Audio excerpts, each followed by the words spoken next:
Don't imagine 11-year-olds getting involved in that. It just makes you think, if the parents are doing their job or not. Several middle school students have been kicked out of school and may be facing criminal charges. Police say that they brought prescription drugs to school with the intention of selling them to classmates. The students were sixth graders, around 12 years old. News Tonight News 2's Joseph Pleasant has the story from Putnam County. The investigation started when a teacher here at Cornerstone Middle School got a tip that some students had prescription drugs on campus and were possibly trying to sell them to their classmates. Not the middle school, not an elementary school, nothing like that. So, yeah, it's shocking. Kayla Judd's 11-year-old daughter is a sixth grader at Cornerstone Middle School.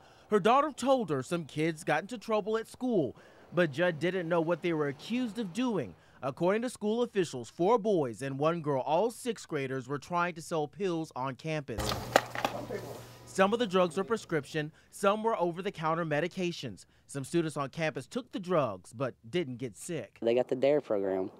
So, all of them should fully be aware of how it can affect you, what it can do to you, how it can make you act funny or sick or any of it. All the students were initially suspended. The director of schools would not comment further on their punishments, but Putnam County schools have a zero-tolerance policy for drugs. Jerry Boyd told us it didn't appear the children's parents knew about the drugs on campus, which he says can be a lesson to other parents. As a parent myself, I have a 5th grader.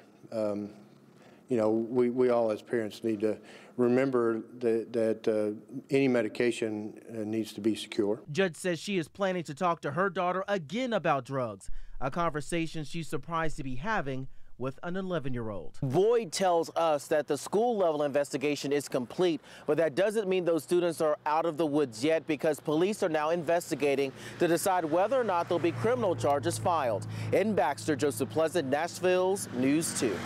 The director of schools says Cornerstone Middle School will be reviewing how it responded to the drug incident to see if any changes are necessary. Initially, he says school leaders did exactly what they should have to investigate the allegations and make sure students were safe.